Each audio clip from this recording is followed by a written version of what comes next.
We really transitioned from a period of lockdowns during the pandemic, followed by a period of fairly high inflation, now towards the age of uncertainty, we can almost call it, where consumers are becoming increasingly value seeking, still benefit focused, but also research driven.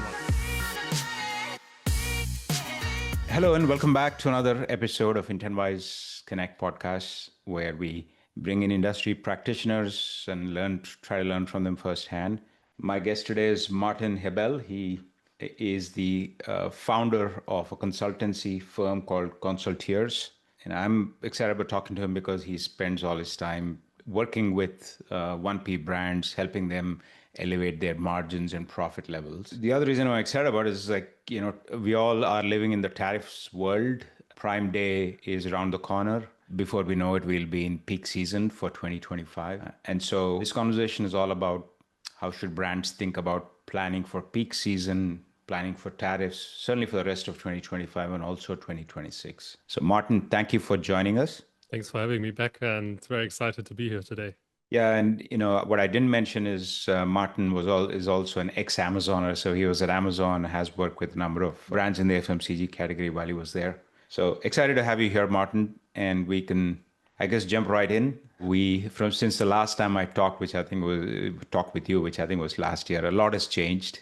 Of course, tariffs has been a roller coaster topic, and who knows what will happen next week or a week from now. But let's perhaps start high level and just put a frame around fundamentally what has tariffs done to brands and where do you end up spending a lot of time these days as you converse with brands? I think there are a couple of things to look at, right? I mean, on the one hand, you have the direct impact on brands. The introduction of tariffs has also introduced to a lot of manufacturing brands who rely on their overseas factories and importing, obviously, goods to replenish their inventory when selling on Amazon and to retailers like Walmart or Target. On the flip side, we're also having US consumers who are directly impacted by not yet so much, at least, prices we're seeing unfold in the market. This will certainly unfold July, August, once the old inventory replenishes, and then also retailers will have to kind of purchase more goods that were impacted by tariffs from their suppliers, but also overall the general uncertainty, right? And we see that reflected not only in the way that brands have now to figure out, okay, when do I place the orders for the fourth quarter, so for my peak, or should I even activate my products during Prime Day?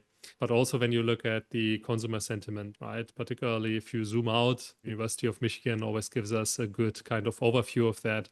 And we really transitioned from a period of lockdowns during the pandemic, followed by a period of fairly high inflation, now towards the age of uncertainty, we can almost call it, where consumers are becoming increasingly value seeking, still benefit focused, but also research driven, right? I mean, you're kind of making a very conscious decision, particularly when you're purchasing high ticket items, whereas FMCG brands tend to be a little bit more resilient and less affected by those tariffs due to their domestic manufacturing. There's a few things you mentioned I want to drill into further. Supply chains. So obviously, when the tariffs first came out, there's a lot of countries on the list, and there were rollbacks and a whole bunch of them, although there's still a certain level of tariffs on everybody.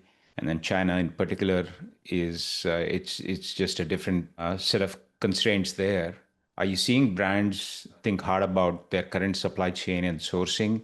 What are you seeing there, or what are you recommending? Yeah, so there's a lot of moving bits and pieces. I think a lot of brands have realized that their sole dependency on manufacturers, particularly in China, is probably something they want to think in terms of rising geopolitical tension, because it increases also the direct impact for a lot of brands when they have to kind of reorder products, right? And if one of those countries gets into the focus of a wider macroeconomic trade policy, then this exposes their business also to a greater risk. So a lot of brands, particularly enterprise manufacturers, are currently looking to diversify across different countries, right? Moving their production partly out of China into, for example, India or Indonesia, Vietnam, right? Depending on in which categories you're selling. But others also are sticking firm to their approach and trying to kind of actually find different value through either additional negotiations with their manufacturers, One example is to try to negotiate longer payment terms so that you kind of unlock additional free cash flow,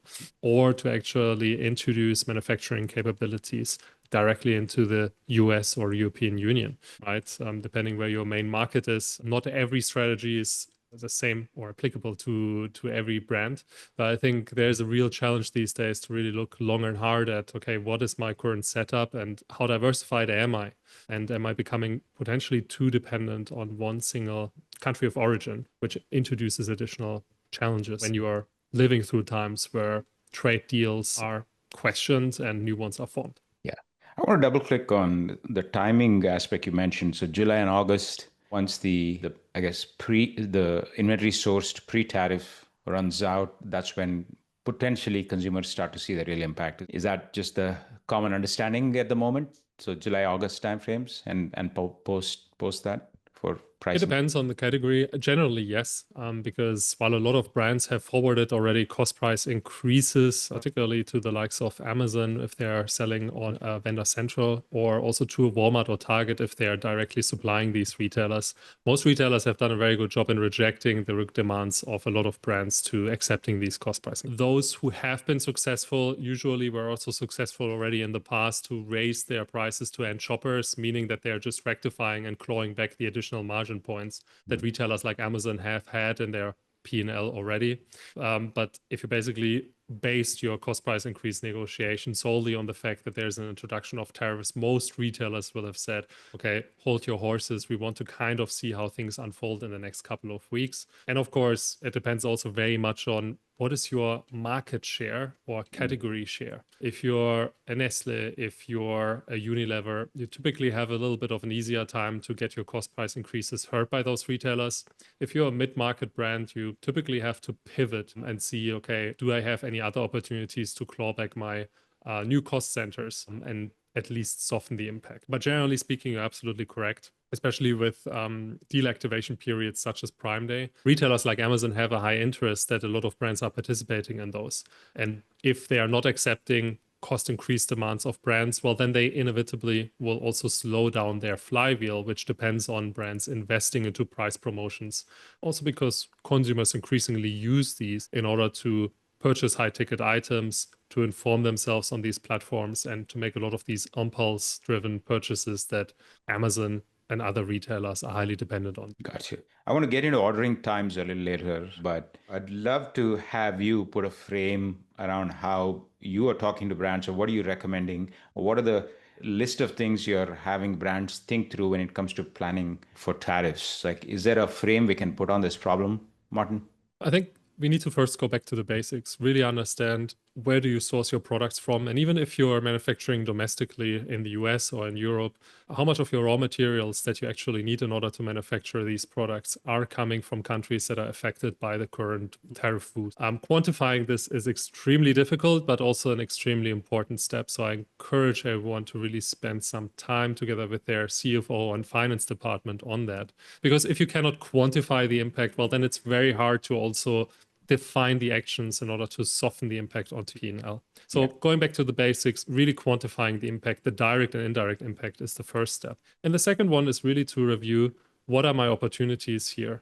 Can I negotiate in two different directions? The one direction is towards the retailer, which we discussed a little bit earlier with cost price increases, for example. The other direction that a lot of brands skip in a lot of cases, okay, can I negotiate better payment terms or better conditions with my manufacturing partners, right? Those that actually manufacture my products and that I have had typically quite long-term partnerships with anyways. And there's more room to negotiate than a lot of brands think there is. It starts with payment terms, but you can also typically get better and more favorable conditions if you are asking or introducing more volume into the system.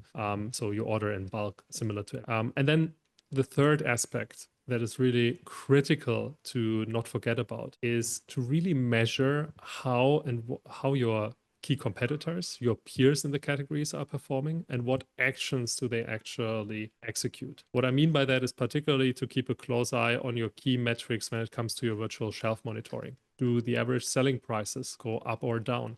Are your competitors maintaining their share in deals and promotions ahead of key and major sales events such as Prime Day, but also amidst Prime Day? Because those are all data points that you want to use in order to inform your own strategies, whether you have to defend more aggressively your market share or whether you are actually having an opportunity here to turn it to almost like a challenger brand because you're seeing everyone else pulling back, which lets a lot of the market share being up for grabs, so to say, if you're a brand who has the money and who has the cash flow to invest in. Got you. So just to summarize, understand what your sourcing footprint actually looks like so you can plan for impacts or tariffs. And then the opportunity review, and you mentioned two sides of it, one with the retailer, the other with the supply chain partners. And one of your comments was that like you underestimate what you can actually do with your supply chain partners. So that's a great point.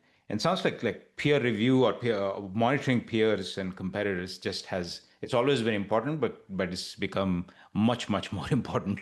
And you mentioned selling price and share in deals and promos. I did not hear you talk about advertising. Maybe that was implied, but talk to me about how a brand should be thinking about advertising in this environment. Yeah, I think a lot of brands have the reflex to just pull back on advertising spend whenever there's some form of crisis. But also, when you look back at kind of macroeconomic impacts that we've seen through the pandemic, I think we've seen over and over again that brands who actually maintained or even slightly increased their marketing and especially their retail media spend have had a good success on retaining their market share or even expanding upon it. And I think a lot of brands are often talking about opportunities to go after in an ideal market condition, but where the leaders and followers or laggards, as we can call them sometimes, are being formed and defined is really in those volatile times where we're seeing that consumers are shifting more towards a value orientation, where we need to convince them a little bit more in the upper funnel about our brand and our unique selling proposition of our products before we then can really actually start converting them. So pulling retail media spend is usually doing more of a disadvantage to our brand than it does a favor. That doesn't mean that we shouldn't audit and scrutinize our retail media spend, similar to how we are obviously also auditing our other cost and profit centers alongside of our P&L. And to begin that, what I really encourage brands to invest in is a good tool, a good that gives you a good overview and visibility into all of your P&L cost centers. Up until today, there's loads of even enterprise grade clients that I work with that do not have a granular insight into their gross and net margins at this Q or ASIN level. And yes, it is okay if you're looking at an Excel sheet. I mean, I don't mind that, but please do so at least on a weekly or bi-weekly basis. Don't let it be up to somebody in your finance department to update a central file once per month or worse, twice a year. You really need to have real-time data, ideally, in order to inform your decision making, because we are not longer in a time where we activate the entire portfolio when it comes to advertising and promotions.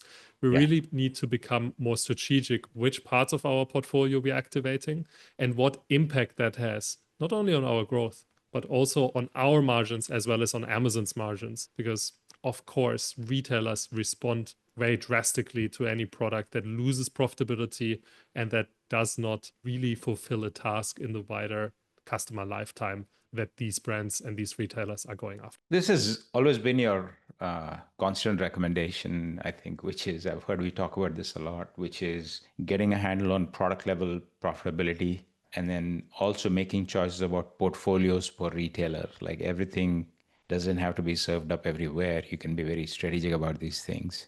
So I've always heard you say this. So back to the framing of how a brand should think about tariffs. So once you get past the basics, which is knowing where you stand, reviewing your opportunities, looking at your competitors, what are the second order things you recommend for brands once assuming that you have some handle on the three things you mentioned? I mean, look, it starts by looking at opportunities to improve your supply chain. I think this is one of these steps that a lot of, especially sales managers, national account managers, as well as VP of sales are skipping over, and which I would really encourage everyone to not skip over. You can look really at any kind of process defects that are happening when you're shipping into the United States, as well as when the product is already in your local warehouse and you're shipping it to retailers like Amazon. And most of these retailers will be very happy to give you a fairly analytical and deep dive steer into what is currently working very well and what is currently not working so well. And especially if you work with retailers like Amazon, you know that any process misalignment quickly leads to a penalty charge, or Amazon calls it chargebacks, that can really weigh heavy in your P&L, on your P&L, and thereby quickly make up half a percentage point all the way to 2 percentage points of your overall net sales. Addressing this, right, respectively, whether there are tariffs in consideration or not, is critical in order to stay in a healthy bottom line. And in times where your bottom line is even more pressured by external factors that are not in your control, where your cash flow is being introduced to new challenges, these actions become even more critical to zoom into. The secondary step beyond this is, after you've identified that you have certain defects, for example, you have to put a shipping label on every single product carton that you ship to Amazon, while there are always opportunities to also engage with your buyers to negotiate efficiencies. Or if you're on Seller Central, to actually look at, can I ship to Amazon more efficiently, maybe on a full pallet, so that I only have to put one label onto the pallet instead of every single carton on this pallet, or even in a full truckload, which can consolidate my volumes further and Yeah. potentially also become more attractive for me from a cost standpoint, right? So it's really about not just skipping the basics, but also really honing into the details and working with your operations and logistics teams to understand where is currently an inefficiency happening, how can we potentially manage that, but also working with retailers as partners to ensure that they are ordering in a more consolidated fashion, which helps us manage our cash flow better, Yeah. which again, in times of tariffs becomes even more important. On the topic of ordering and planning inventory, over the last month or so, I've spoken with some 1P brands, from 3P brands. Some of them are doing really well from a growth perspective. And interestingly, there was one common theme I heard. The brand that owns inventory has a super distinct advantage. How do you plan for when to source it, given all these fluctuations in tariffs, or do you not even bother about it? Like, how should a brand think about inventory Yeah. levels? Look, the answer will be very individually dependent on where do I stand from a cash flow perspective, and do I have the monetary reserves in order to even finance inventory, right? Assuming you do, this is where it becomes relevant to have your virtual shelf metrics in check and understand, okay, in which phase am I, right? Am I retracting, or am I being more, or finding myself more in a challenger position where I really want to go after the opportunity? A lot of brands default to being very hesitant, being very risk averse. But if you know that you have the tools at your disposal in order to drive sales, drive volume, defend your market share, and you're actually in a position where you want to go after driving more success on platforms like Amazon, well, then you should also not be hesitant when it comes to the ordering model. You can, of course, cost average it, right? So you do not need to order everything in bulk unless you get a significant discount, as I said earlier, from your manufacturing partners. But if you don't, well, then potentially spreading out the risk certainly makes sense. And if you look back, it has made a lot of sense for those brands who have ordered or have had to order over the last few months, when we Yeah. saw so many different kind of tariff levels being introduced to shipments that were coming into the US. And this will continue to be a good idea, given that, of course, we hope at least that a deal between China and the US is imminent, and thereby there will be a little bit more certainty introduced into the second half of the year going forward. If you can hold out that long, if you think that, yes, I have enough inventory to sustain my Prime Day and I do not need to order imminently, well, I would always recommend, even if you have enough cash reserves, to stretch it out for at least 3 to 4 more weeks. Until then, we hopefully have more clarity what the next half of the year will look like. But again, be critical about what inventory you currently have, what and how much inventory your retailers have, and avoid running out of stock as much as you can, so that you're not losing your own market share that you're trying to expand. This has been very valuable. Martin, any advice you want to reiterate or we did not cover that brand should hear? I think, look, when you're reviewing your entire account, right, it's easy to speak in macros, to speak at the strategic bird's eye level. But I can only encourage everyone to really become granular and go micro at the product level, because your portfolio will not perform the same way across all of your brands, across all of your products, and the clusters that you have within those. So really be critical about which are my top hero products that I cannot afford to run out of stock on? Which are the kind of tail products where I have potentially different variations where I can still consolidate the traffic and the end shopper still has a good experience because they may not get my multi bundle, but they will get the singular product or vice versa if I have to make certain difficult decisions when it comes to my sourcing or when it comes to the maintenance of my retail media spend. So be careful and also look really at the micros and ensure that you're looking at the product level from this perspective. Yes, it's easy to consolidate it and make the macro decisions at the account level, especially if you look at different retailers. Zoom in and spend a day or two more with your team on really understanding the underlying dynamics. This will go a long way and can really make or break the long-term viability of your profit margins. Fantastic. I love the summary. Like the game is in the micro. It 100% is. Absolutely. Well, I think that's a great way to wrap this session. Martin, thank you for joining as always. Thank you so much for having me back. And until next time.